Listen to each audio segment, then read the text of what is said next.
We are live, Grace. We are live now. I Get am into it.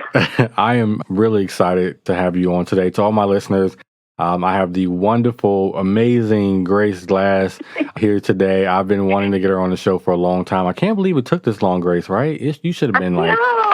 you should have been on long ago. She's she's a great person, and I don't say this often, but she's actually someone that I actually consider a friend as well. You guys know how I am. I'm like business, and then everything is separate. But Grace is someone who I also consider a friend, and she's just an all around really great person. So, Grace, it's so great to have you here today. Oh, Pierre, well, thank you so much. I am in awe. I'm in awe and I'm complete humbled to have this experience here. Oh, man. I mean, I'm telling you, 2 words that can describe you: gracious and merciful. Gracious and merciful. I'm just happy to be here. I want to get into this word, get into this experience, bring some light in every aspect. So I'm honored to be here. I thank you for privileging me to be on your platform of podcasting, the Pierre Wilson Show. I'm into it.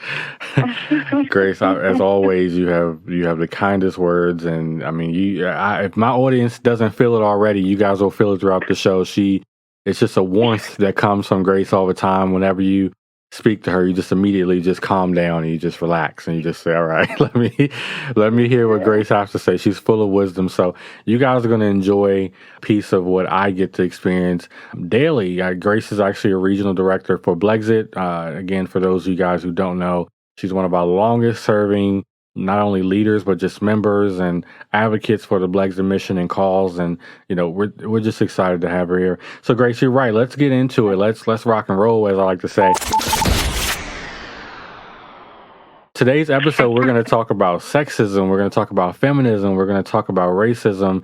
But more importantly, we're going to talk about what that means, in God's eyes and how he would view these current movements today. I think we're seeing some changes happening right now. You and I were just talking before we went live about Demi Lovato and how she just recently I think she's referring to herself as they. Is that right, Grace? That's correct. That's they, them. Yeah. They, them are her pronouns, which again, I cannot keep. I mean, even if I wanted to keep up with these things, I couldn't keep up with all of these things. How do you remember to call someone they or them? And then when the next person is she and the next person's he, and then it's like, the next person is both.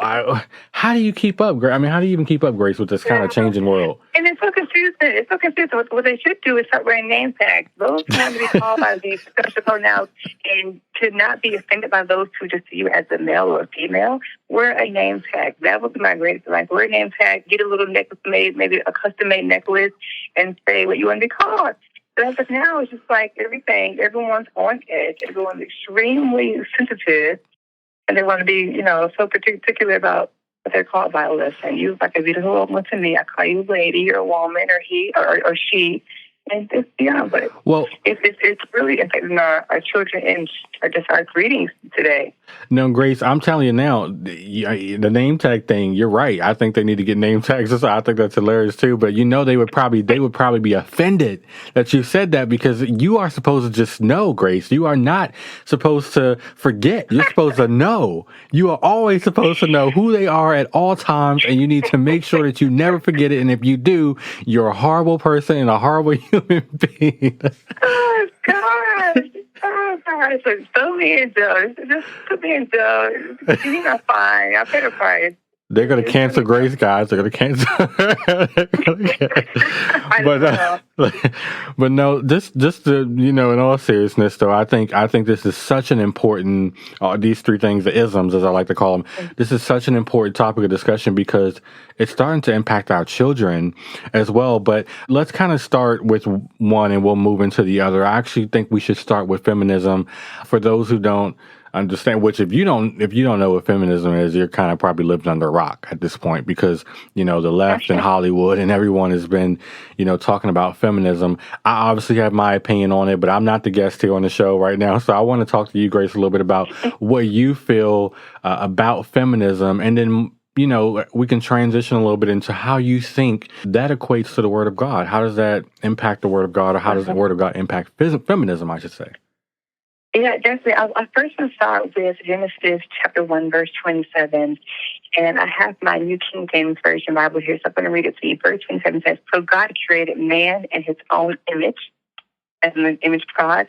It says, continues, "In the image of God, he created him, male and female, he created them." And then I want to also, before I give my opinion, because, it needs to be really, really clear, especially in this generation. If I have an opinion, if I have my perspectives, they're not just my own. I've adopted to them. I love them. I agree with them. But they didn't originate from just, oh, great, good idea. It came from, as you said before, Pierre, the Word of God. I want to read also Genesis chapter 5, verse 2. And it says, "He created them male and female and blessed them and called them mankind in the day they were created." So my picture is this: feminism has become an let me see, I want to call it pretty much like an avenue, a destructive tool against mankind entirely. Because feminism is weighing in that there is such oppression, such criticism, such inferior, that we're in a pretty much inferior position towards men, and we're not. We're created equally in the image of God. So right now, those who are yelling out for feminism, women's rights, all this stuff, reproduction rights, all this different stuff, is actually coming against God's agenda entirely for mankind as humanity as it stands as a whole. Feminism feels like men are their oppressors. And one lady, her name is actually Andrea Dworkin, that's Dworkin. And she wrote a statement and says here, "Sexism is the foundation on which all tyranny is built. Every social form of hierarchy and its abuse is modeled on male over female domination." And she's a feminist. And I'm just like, for her to say that every single area in our lives in the system that appears to be tyranny is built on male over female, to me, it's just like completely wrong. We're created in the image of God. To say that feminism is the way that men are oppressing ladies, whether it's in the workplace, in the economy, whichever system, whichever profession, to say that men are dominating us at just increasing rates that makes us look inferior, I think it's oblivious. I think it's completely wrong. God has a place for the woman. He has a place for the men. Agreed. Whenever I'll tell you right now, if you were to check a household where there's a husband and wife, and you see that the lady is carrying the role of the man, she's being more dominant, she's setting the foundation, she seems to be the head of the house. It may look glorious to the world right now, but that is not the design of God's structure for the family. When you come back to check on that family 10, 20 years later, you see that the children have not developed correctly in regards to intellect, in regards to their marriages, their friendships, their behaviors, their education, and finances. You'll see there's such a really terrible happening that came to be developed from the structure of the home. Now, that's in regards to families. In regards to the workplace, our bodies are made different. Male and female are emotionally wired differently. Psychologically, we think differently. Everything is just not the same. It isn't the same. But you have today this avenue of deception, I believe. It's just an avenue of the image of that deception, because everything good comes from above.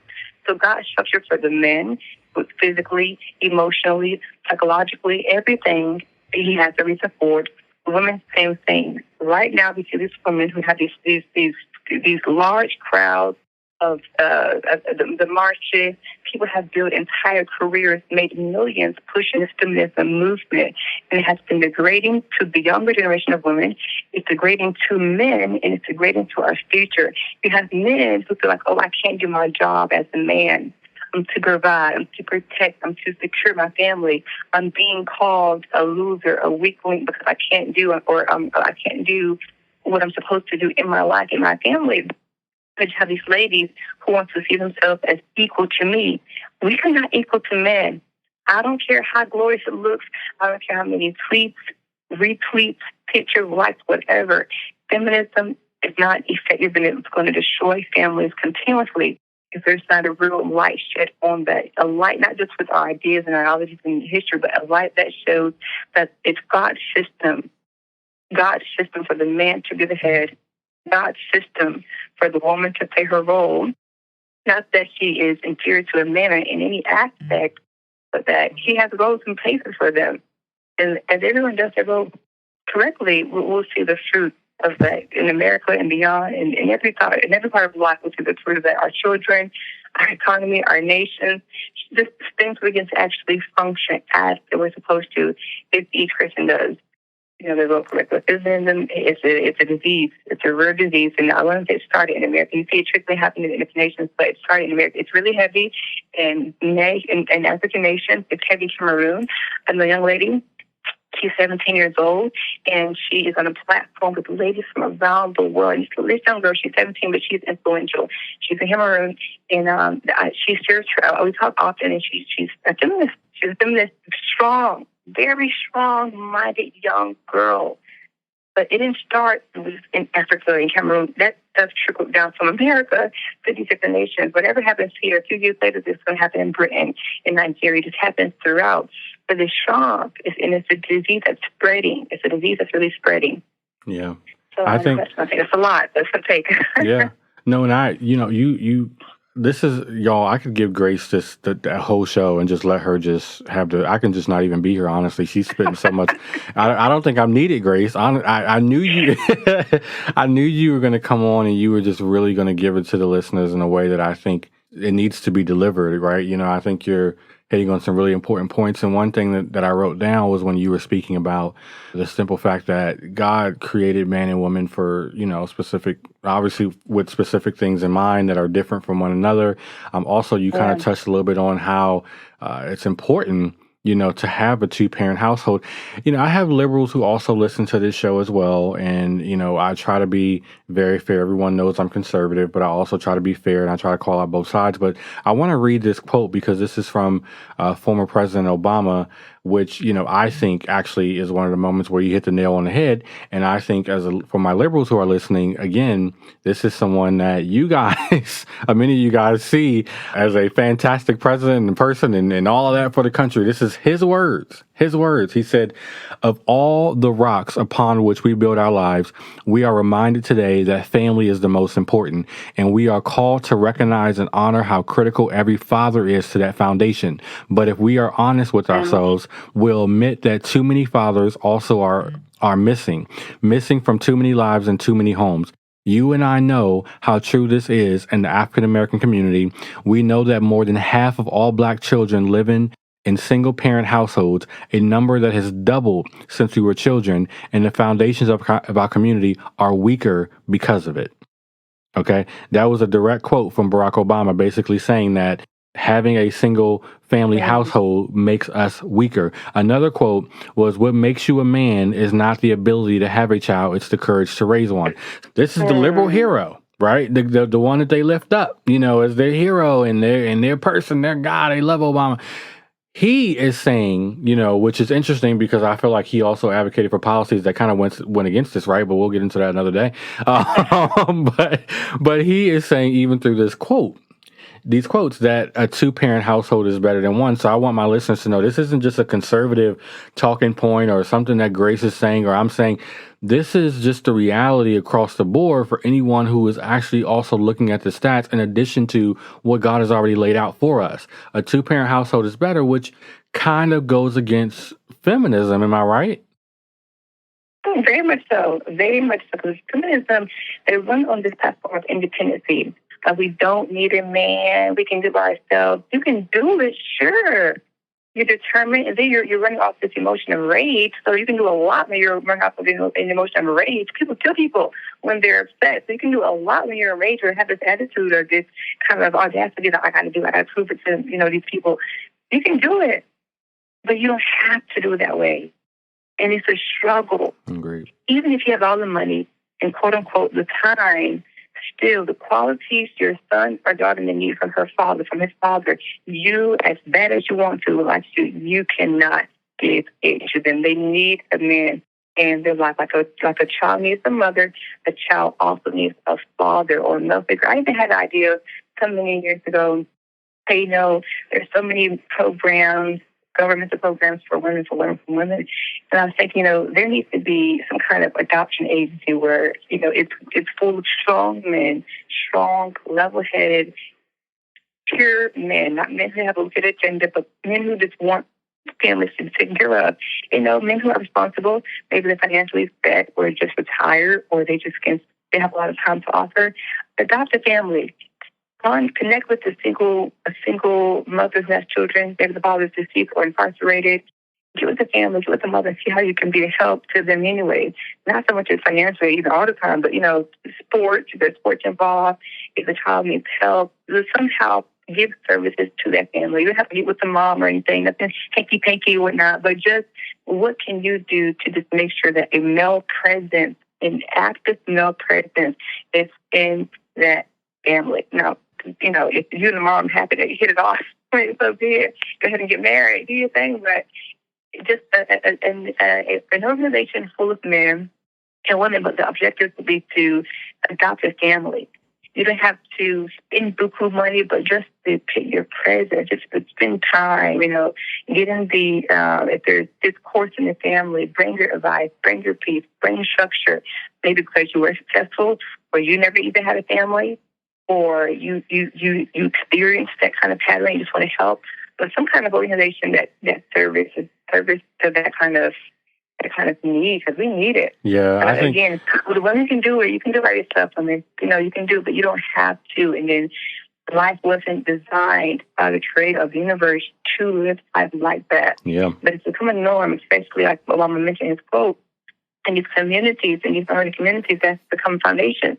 Majority of our women are single mother women. It's like that has become a norm, but it really isn't normal, nor was that how it was supposed to be from the beginning. Yeah. We want to make it as if this is okay. Yeah. That's a very important point. Just because society today is trying to make things normal does not mean that it is normal. And I think that is so Correct. important to stress because people sometimes view normal as whatever is being pushed at the current moment, and that's not the case. I mean, if that's the case, there's people out here who really would love to push drag queen story hour as normal, which is never will be normal, but unfortunately there could be a day where that could be happening across the country even at a much greater rate than it is right now, and someone's going to get born into this world, and that's going to be normal to them just to know that drag queen story hour is happening across the country. So just because people are pushing it, society's pushing it, doesn't mean it's normal. But I kind of want to transition a little bit too, because I want to talk about the other isms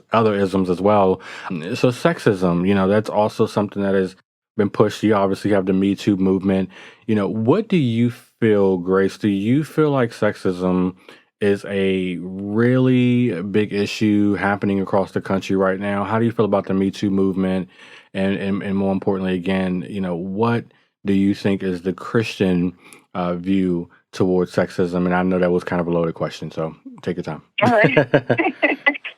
Well, I'm thinking like sexism, it feeds off of, I think when it comes to foundation and structure, I would like to say that I believe that sexism was established from the roots of feminism.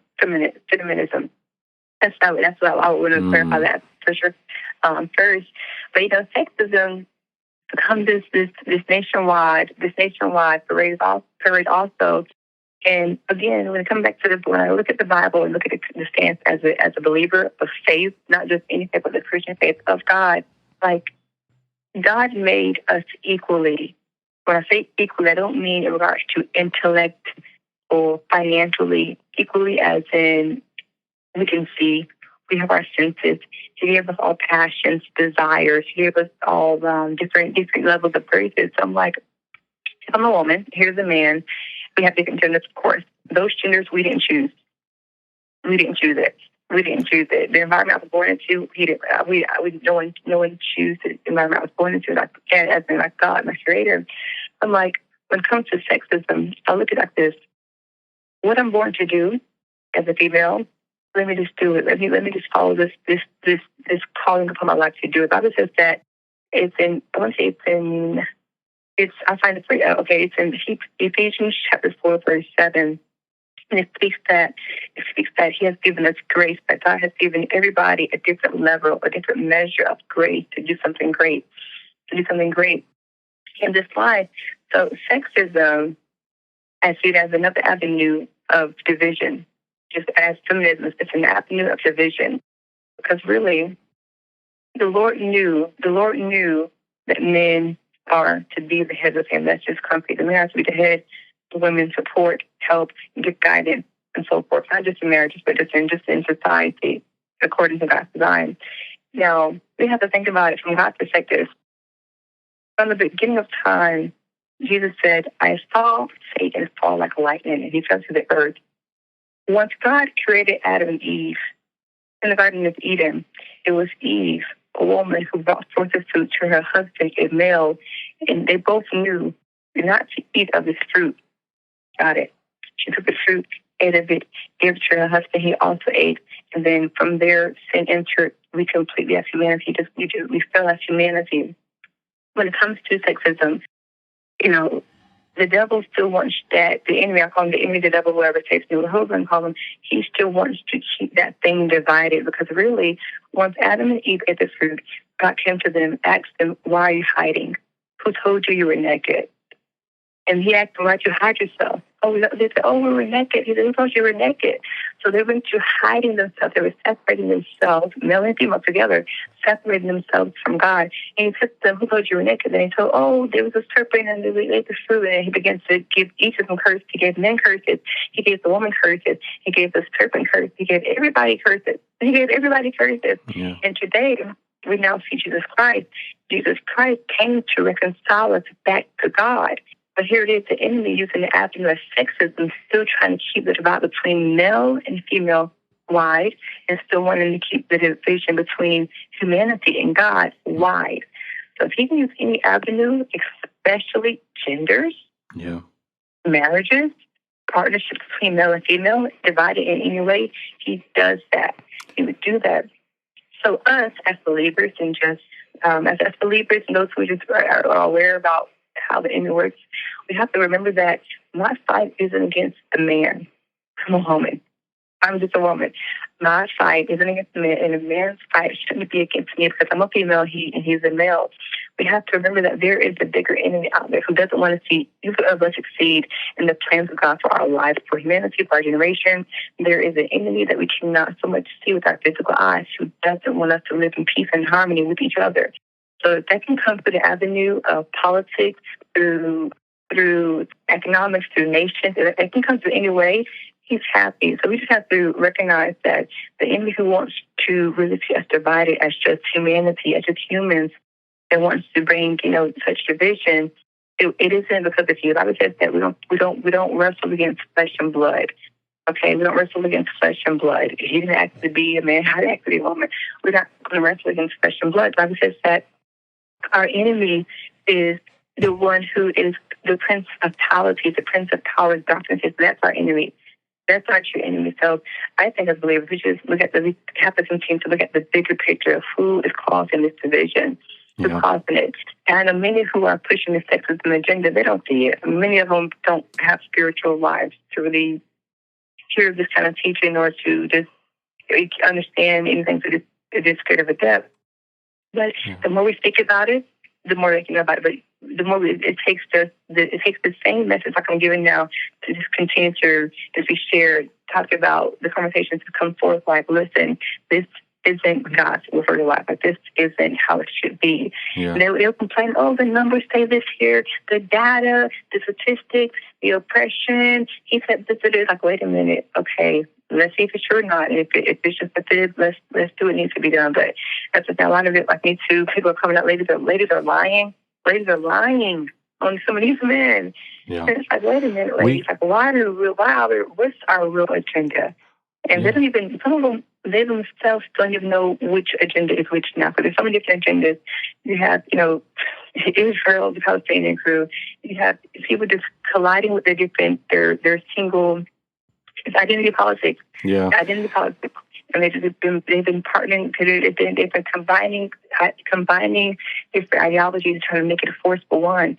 But when it comes to sexism, we really just kind of continue giving that message from the Bible standpoint and just regurgitating it over and over and over. Like, look, y'all, this isn't how it should be. There's other issues we need to face. for humanity or for just Americans, but it shouldn't be male against female. That's been from the beginning. When he gave those curses out to all of us, all of us, we should have been solid. It's family then. We got Jesus Christ now. And now we see how can we work in harmony and unity to just get some stuff done here. That was a lot, but... No, listen, it was a loaded question. So I totally, it was a loaded question, but you delivered, as always. You delivered the thorough. I was sitting here and I was like, there were certain points I was like, yeah, I definitely want to circle back on this one too, because I think you hit some really good points as always. One thing I wanted to share really quick though, it's so crazy that you mentioned, about some women who are lying. And I'm sure there are some women who have experienced some situations that are real, but for the women who are lying, I know there's a good amount of women who are lying. It was one that that recently came forward, or I don't know if she recently came forward, but I know she recently got so quote unquote punished for it, and it was community service. It was like 30 it was some low amount of community service she had to do, and she literally lied on this man. You know what I mean? And pretty much was trying to ruin this man's life. And she got community service for doing that. Like, it's so crazy. But more importantly, I think you hit on a really good point in a way that I didn't really think about it too. It kind of clicked. This is a way for Satan, for the devil, to divide man versus woman. It's another way to have us at odds with each other. It makes me think about the gender roles we were just talking about. It's almost seen, and I love what Candace did when she's like, I'll make my husband a sandwich. That's not a problem with me. I mean, that's what is that supposed to be like an insult when you say make your husband a sandwich? She was like, is he hungry? I will make him a sandwich. That's not a problem. I think it's interesting that people have made some of these things into like, oh, this person doesn't support you and this the feminism that we got going on, or this person is being sexist by saying you should go make a sandwich or whatever. I'm like, the reality is these roles and what we do, and again, each his own. Marriages can do, what works for them. Maybe the husband likes to cook, and to each his own. Right. But what I am saying is that it should not be no one should be offended by saying, yeah, I love when my wife cooks, when she's the one who cooks. The woman should not be offended that a man says that, and especially if the man is doing what he has to do. And I think somewhere along the lines, someone made these things into bad things where you're attacking each other. I love this is one, I forget her name, but this woman went live and she had me rolling. She goes like, I will make my husband a sandwich. I will clean up the house. I have no problem, especially if he's paying the bills and doing this and doing that. She's like, I don't pay $1 here. I don't pay a dime. I don't pay anything around here. How many sandwiches do you want? I'll make them all. Like she had me rolling, but it just, I think the important point of it was that she was trying to say, who made these bad things? Who made that this was, who said this was bad? Who said that a man being a man and taking care of his family she's like, if a person comes into my house and breaks in, I want my husband to get up. That's what she said. And I want him to be the one to go check it out, not me. Like, who is deciding that these roles should be different or is somehow sexist or, you're not supporting feminism if you put a woman in this place? No, I think God designed, man and woman and in the marriage unit to show respect for one another. But it is clear in the Bible that the man is supposed to be the head of the family. But ultimately, the man answers to someone too. He answers to God. You know what I mean? It's not like he just goes on. I think we have to circle back and make sure that people understand that this is actually a beautiful thing. We don't need to be at war with each other. We should support one another, right? A man should support his wife and a wife should support her husband, and we should be building towards marriages. I think that's more important. Wouldn't you agree, or what are your thoughts? 100%, I agree with that. 100%. 100%. I agree. I like how you mentioned we should honor each other. We should honor each other. Ephesians 5 tells us, the wives, husbands love their wives, and wives respect your husband. But there's another version I want to say, the New Testament, it speaks about pretty much like submit to each other, like respect each other. Like, we have our roles, sure, of course, but in regards to both of us, live in harmony, let's both respect each other, let's both love and, honor each other. Yeah. Do you think racism, do you think this is also another way to divide us? Absolutely. All these isms, Ismville, yeah. The isms, the infamous isms. Yeah, they're like the isms, like the negative minions, you know? Yeah. The negative minions going around doing all this negative work to bring out a lot of division. But yeah, I do think racism is another one that's been used. I mean, man, where do we start? Racism, that's such a big one. To some people out here, it seems to be, sorry to cut in, I was going to say, but to some people out here, the racism narrative and push seems to be working for some. I mean, you look at some of the things that are being rolled out, it almost feels like we're going back to segregation right now. I mean, exactly. Netflix. I think I've seen someone say before on social media in regards to like there was a black section in Netflix. And I haven't watched TV much, but my mom has Netflix. I never hear my mom showed like last month. I heard my dad from his recent surgery, and I looked at Netflix and I seen that there's like a black segment, like it said black something. I'm just like, what is this? Yeah. Why do we put in the title of someone's artist color on Netflix? I get so uncomfortable when I see it. I don't know about you, but it makes me feel like when I see these things, it makes me feel like I'm some type of like, some special case. Like I need some special setting or attention or a special category or whatever. I'm like, I feel. It's such an insult. It's such an insult. You know, I think it was Morgan Freeman who was having an interview. I'm pretty sure you saw like the listeners as well. And the interviewer was asking about, having a Black History Month. And he says, no, do you have a History Month, a White History Month? He says, no. He says, do you want one? He says, no. And he says, why not? It's like, I'm existing. We're here, we survived, but we're fine here. Like, so are we? Like, we don't want some of us, we don't want a Black History Month. But I do believe that racism is another tactic used to really divide us amongst each other. So when I say about racism, I'm telling you, business, now this is something that it's almost the norm. You have the majority of us, we're like, we're just individuals. We have our businesses, our families, we're fine. We don't need to wear their shirts. We don't have to have the decal with the fists in the air. We are just Black and we just love each other. That's just what it is. But you have individuals and politicians who have developed their professions and careers off of, being Black, being Black. They have it in the business, Black hair, Black expo, Black caucus, Black Asian, Black whatever caucus. I'm like, wait a minute. I never forget this lady when I was first coming into trying to get involved with my community in Russian politics. She's a wonderful lady. She's a physician here at the hospital in Clark County in Rockledge. And wonderful lady, very sweet. She goes to the Feminist advisor here. And we would sit and have lunch like every week.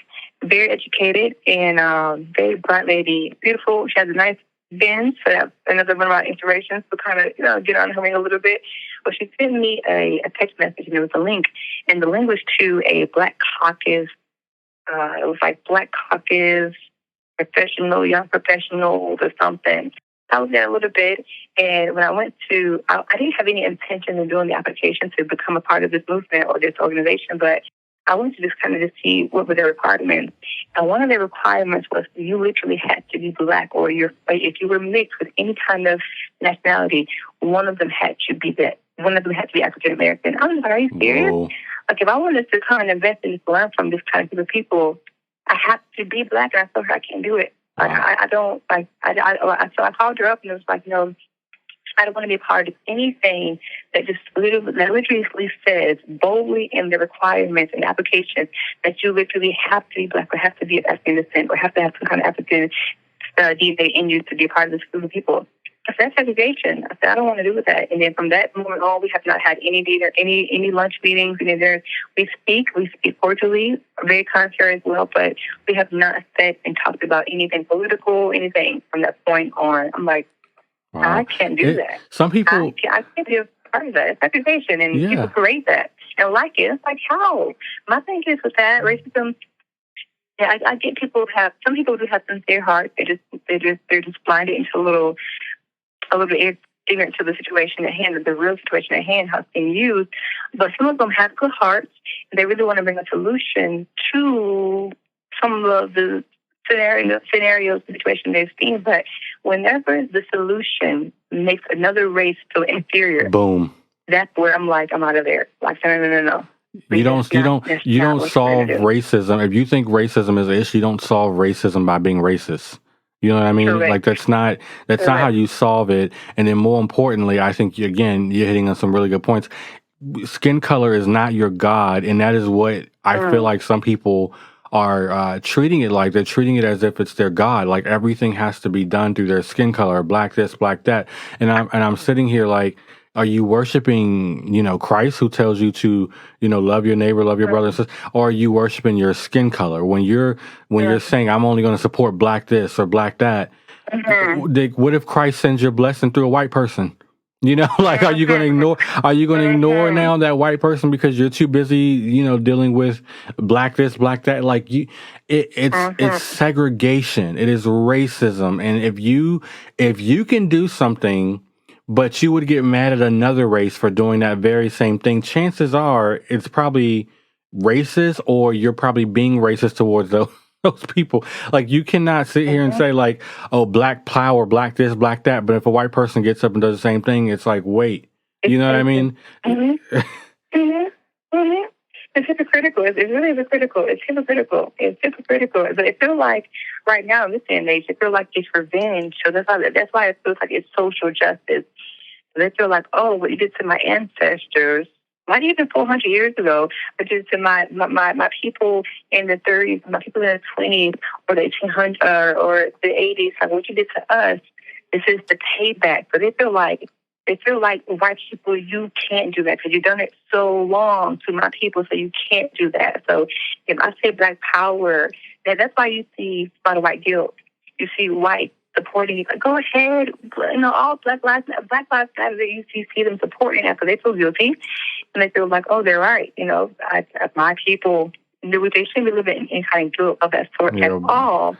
White guilt is normal. But white guilt is so now because the blacks have been telling them, black is this, black is that. But if your blacks have just manipulate the entire situation, but they make whites so guilty, they feel like we can do this today, but you can't do it today because you did it to us all those hundreds of years. You did it to us then, so you can't do it today. Which is the important, again, because you're hitting some great points, and I want the audience to process all of these, and I want to jump in on this part. The important thing, though, is that the people that they are holding accountable for this did not do it, though. They were not the ones who did this. They were not responsible. People are like, you're responsible because your ancestors. I'm not even responsible for what my mama did last week. I'm not responsible for what my daddy did last week. I'm not responsible for nothing. I'm responsible for my actions and my choice. How are you going to tell a race that they're responsible for their ancestors, and I'm not even responsible for my current family who's alive and well and what they done did probably last week? I'm not responsible for that. So no, you cannot. It blows my mind.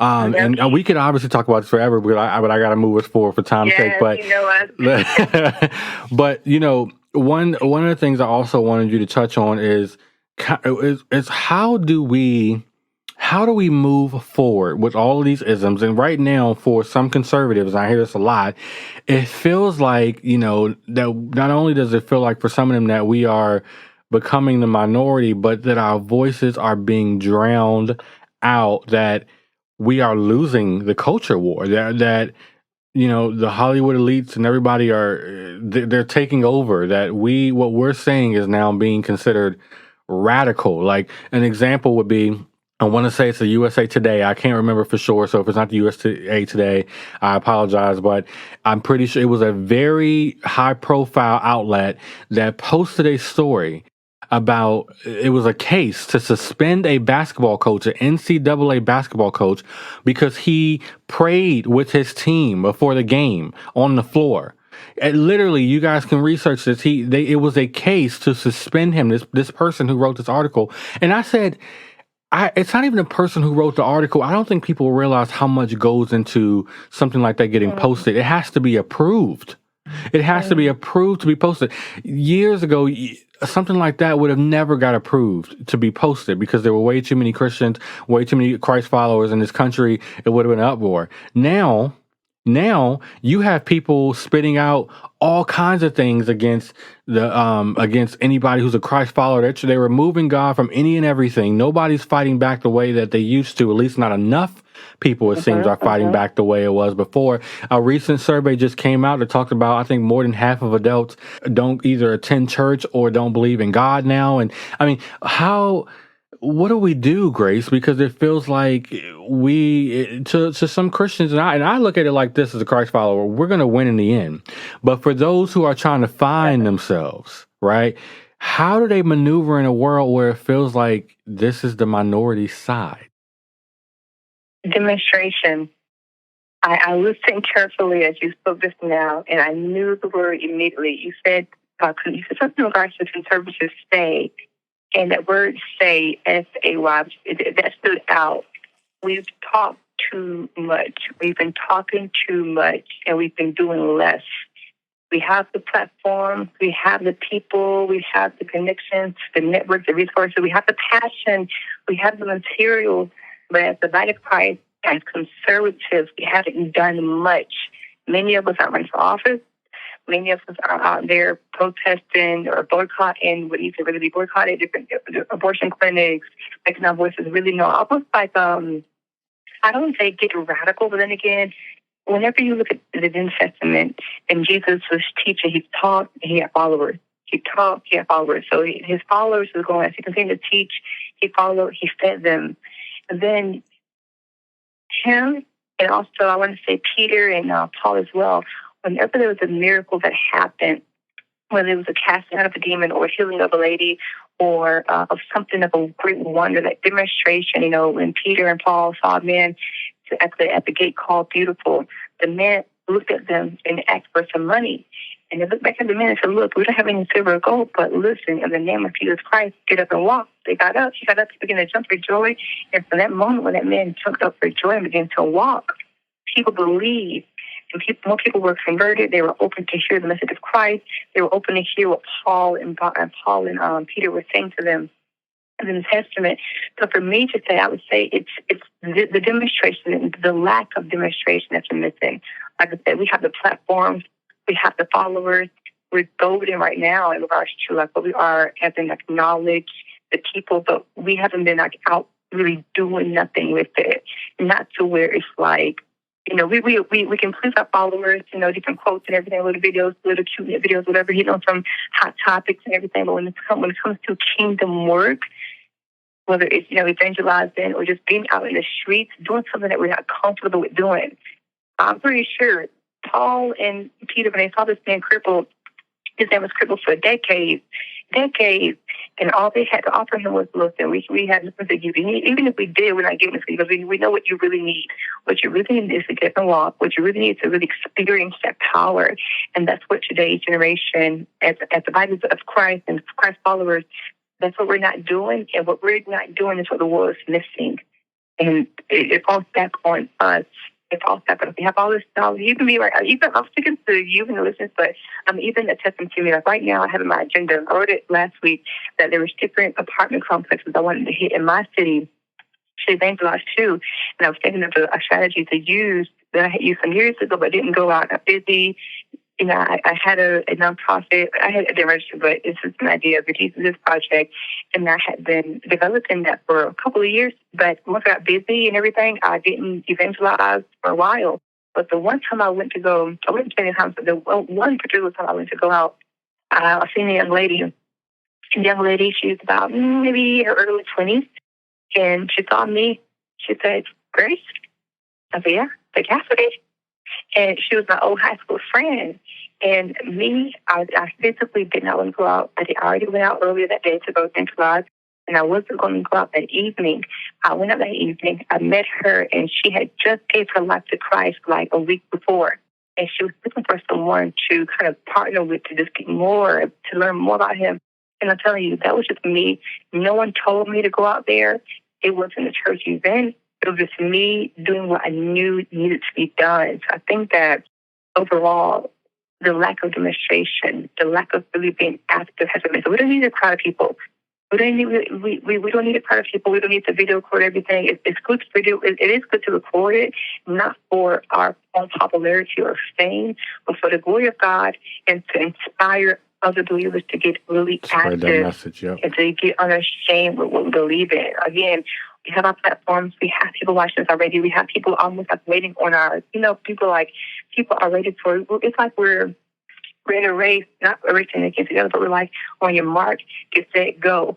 We're waiting for someone to have that gun in the air to shoot it and say, go. Everyone's positioned. Like everyone's fired up. We're passionate.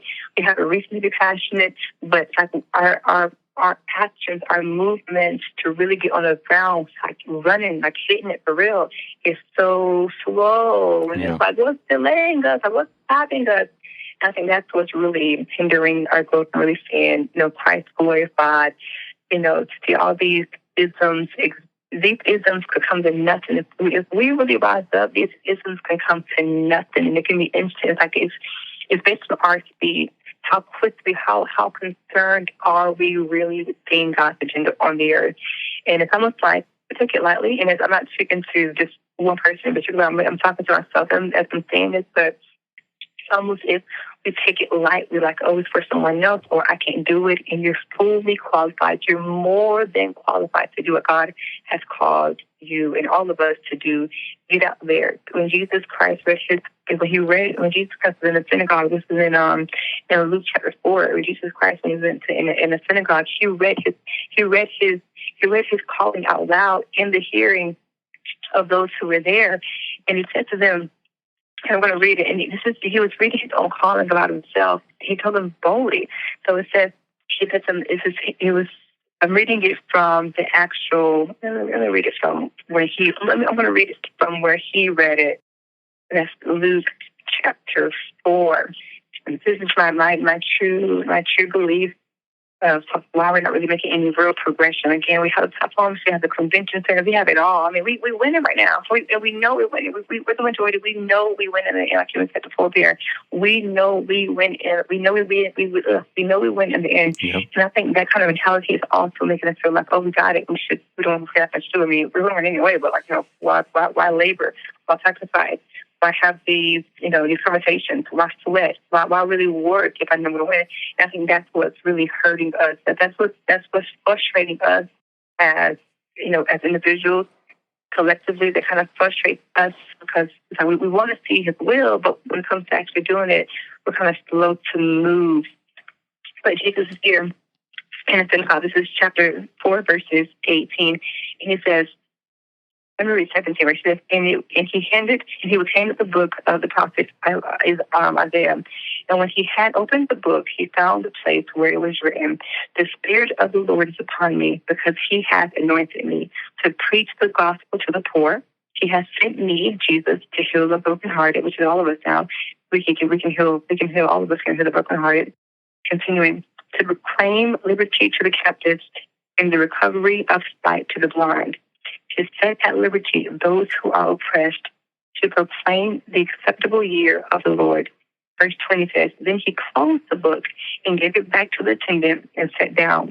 And the eyes of all who were in the synagogue were fixed on him. And he began to say to them, today this scripture is fulfilled in your hearing. And so all bore witness to him and marveled at the gracious words which proceeded out of his mouth. And they said, is he not the son of Joseph? And then it went on. Because now they were saying, like, who are you? If they're going to say, like, who are you? Yeah. It's kind of like, almost like mocking him, like, you say these words are fulfilled in our presence. Like, really, you Joseph's son. Like, you're copying his son. Like, really, who are you? But he goes to them and he says, you will surely say this proverb to me, physician, hear yourself. Whatever we have heard done in Canaan, do also here in your country.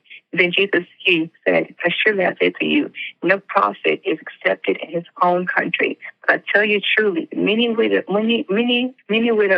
were in Israel in the days of Elijah, when the heaven was shut up for 3 years and 6 months, and there was a great famine throughout all the land. But none of them was Elijah sent except to Zarephath and the region of Sidon, to a woman who was a widow. And many lepers were in Israel in the time of Elisha, the prophet, and none of them were cleansed except Nahum, the Syrian. But Jesus goes to tell them basically, like, look, there's you people, you are questioning who I am because of what I said to you. Fine. This isn't anything new. There's no prophet who is accepted in his own town. I already know this. Like Jesus said, like, I already know. I know that you guys would doubt me. It's written, you would doubt me. And then he gives examples. Elijah, when Elijah was sent to this land, there was many widows in Israel, but he was sent to one particular widow, and he blessed her, and her son survived. And he gave another example about the man named, and then there was the captain of his army, and he was a leper. And Elijah gave him clear instructions to go dip himself in the river to get cleansed. And first Naaman was like, I don't want to go in that river. That river is, it isn't the cleanest as the river Jordan. Let me go for the Jordan.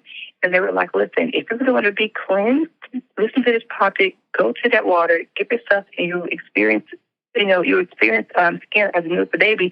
And then he did, and he was healed, and that was just the story.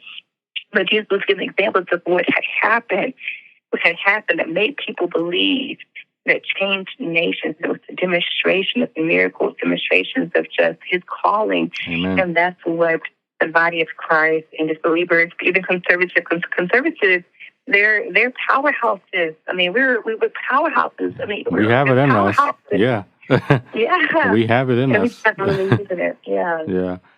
Well, listen, I think, for my listeners who are listening, obviously this Grace has delivered a word. All right. I hope y'all soak this in because this was definitely needed. I think that it's important that we understand, if we take anything from it, is that we have to stand up, we have to push back, and we have to fight. Obviously, I'm not saying go out there and physically knock somebody over, right? But we do need to fight and stand up for what like Pierre said, go fight.